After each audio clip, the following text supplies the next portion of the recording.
అందరికీ నమస్కారం అండి. కొంచెం ప్రిపేర్ అయ్యి వచ్చాను, మాట్లాడించండి, ఫాస్ట్గా అయిపోతుంది. Ravi sir, thank you sir. మీ సినిమాలు చూస్తూ ఇన్స్పైర్ అయ్యి ఇండస్ట్రీకి వచ్చాను నేను. నాకు ఫస్ట్ మొట్టమొదటిగా రాసిన కథ మీ కథే. ఏ స్టేజ్ మీద అనేది చెప్తాను నేను. మీకోసం రాసిన కథ నా దగ్గర అలాగ ఉండిపోయింది. ఇంకాని థ్యాంక్ యూ సార్. ఎప్పటికైనా వచ్చి మీకు ఆ కథ నేరేషన్ చేస్తాను. నేను సినిమాలు చూస్తుంటే మా నాన్నమ్మ గారు అనేవారు, ఏట్రా హీరో ఎప్పుడు అందరితో తిట్లు తింటూ ఉంటాడు, మీ క్యారెక్టర్ని ప్రతి క్యారెక్టర్ సినిమాలో ఉన్న క్యారెక్టర్లను తిడతానే ఉంటారు మీరు చేసే అల్లరి పనులకి. నానమ్మ ఎన్ని తిట్లు తిడితేనే జనాలు అతను అంత అలా పొగుడతారులే, ఏం పర్లేదు అని చెప్పేవాడిని.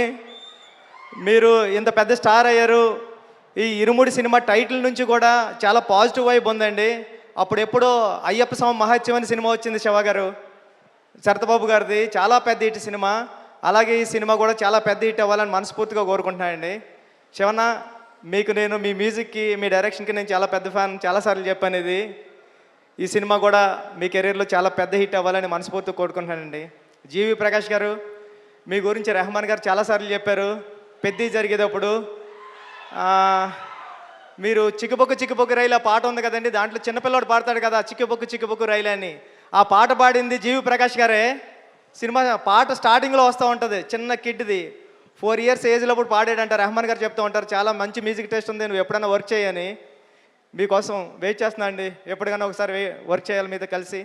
ఈ టీం అందరికీ, సాయి కుమార్ గారికి, హీరోయిన్ గారికి అందరికీ, ప్రియ గారికి, అజయ్ ఘోష్ గారికి అందరికీ ఆల్ ది బెస్ట్ అండి. రవి గారు, నవీన్ గారు, నేను ఉప్పిన మైత్రిలోనే పుట్టానండి. నేను ఉప్పిన సినిమా, రవి గారు, నవీన్ గారు అంటే నాకు చాలా ఇష్టం. వీళ్ళ బ్యానర్లో వచ్చే ప్రతి సినిమా పెద్ద హిట్ అవ్వాలని మనస్ఫూర్తిగా కోరుకుంటానండి. టీం అందరికీ ఆల్ ది బెస్ట్ అండి. థ్యాంక్ యూ సో మచ్ అండి. Thank you so much Buchibabu గారు. థ్యాంక్ యూ వెరీ మచ్ అండి.